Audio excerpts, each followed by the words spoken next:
Before I move on with today's topic, there will be spoilers for Star Wars Andor episodes 1 through 4. Proceed with caution. You have been warned. Some can say that Star Wars has been built on the backs of lightsabers, the Force, Darth Vader, Luke Skywalker, and giant floating killer spheres called Death Stars. I mean, they made 3 Death Stars. Technically 2, but you know what I mean. But Star Wars Andor has been different so far. First, I'd like to clarify a couple things in my last video, which I'll link in the description below. I misspoke. I said that Star Wars Andor was a sequel to Rogue One, a Star Wars story. Obviously, I know that's not the case. I was writing a script for a sequel trilogy video I was making before that, and the word sequel stuck in my head for some reason. Even after proofreading, I didn't catch it, so thank you to all those who decided to bombard the comments with a correction. A lot of comments. Good job. Andor dies in Rogue One. How could there be a sequel called Andor if he died? The second thing is about the same video titled, OMG, I Know Who Luthen Rael Is, or however you pronounce his name. My theory may be right again. That's the entire title. To clarify, I wasn't saying it's the best decision to make Luthen a Jedi. Of course, Star Wars can exist without them, and many fans are getting burnt out on that side of the Star Wars universe, especially during the Imperial era.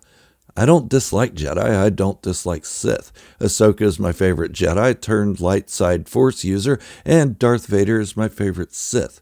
And Darth Nihilus, he could eat a planet. Yummy. That guy's awesome. No, what I'm saying is that Luthen Rael may have been a Jedi at one time, known a Jedi, or lost a Jedi relative to Order 66. I don't believe it'll be outwardly stated if he was or is a Jedi, but if the Kyber crystal he is holding on to belonged to a loved one, I don't think he would have given it to a stranger for safekeeping, especially since Cassian Andor hasn't made a good decision up to this point. That would be irresponsible. But with all that said, I don't think they should cloud this story with Jedi, or even the Force to an extent.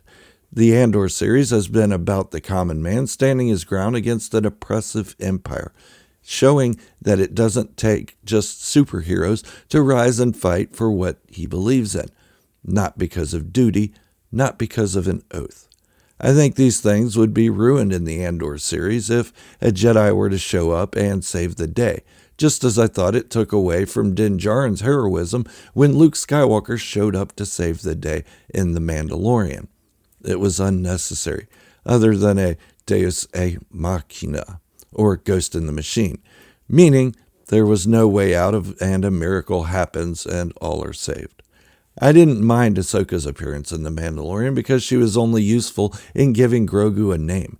Yes, I know Din Djarin helped her defeat the Magistrate. Ahsoka gave him the Beskar staff, and that staff made Grogu's armor, again showing Luke Skywalker into another story he didn't belong in, the Book of Boba Fett.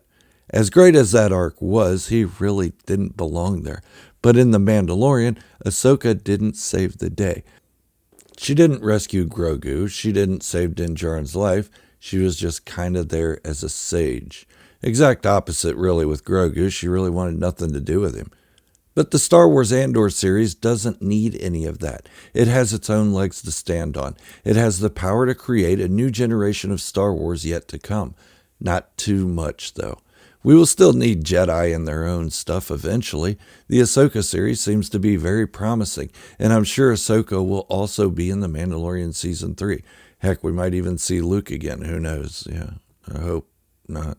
So, I don't know.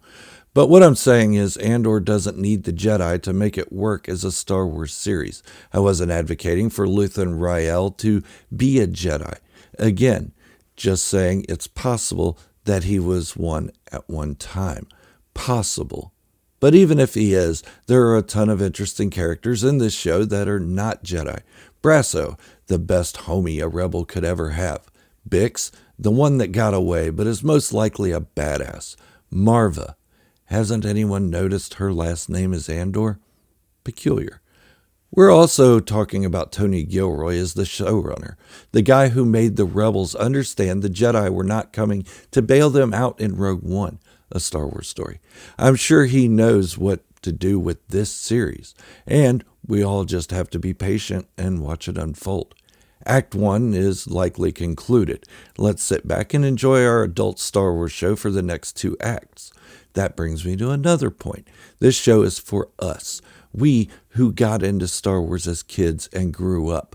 I feel like the Andor series is a gift to us, a celebration of our dedication, a thank you for getting the next generation and the one after ready to love Star Wars. Love the series or hate it, that's what I feel it is. An adult Star Wars for us to put the kids to bed at night and enjoy. For those judging the show as boring, give it a chance. It's only a third of the way through. You want instant action? Go watch something else. Embrace the deeper meaning of the dialogue, the build-up to something great, a character development that will make you care when there is loss, a cheer when there is victory.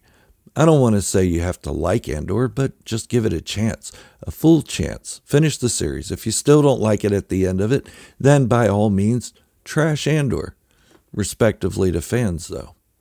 Andor has me hooked, and it seems like it will get even better and faster paced soon. By the way, Karis Nemec is going to die. It's just a feeling. He's young, naive, and he's going to be killed in the next episode or 2. It'll be heartbreaking if you don't know who he is. He's the young rebel that says to give Cassian Andor a chance right away, the one that was sleeping on his watch. Yeah, sorry. Get the tissue box ready. He's the sacrifice character, the red shirt in Star Trek. Oh no, I mentioned Star Trek. Oh well, it's a funny reference. Laugh about it. But that's all I have for today. I just wanted to clarify that stuff. This is Gerald from Star Wars Fanatics signing off, wishing you all great health, happiness, and peace.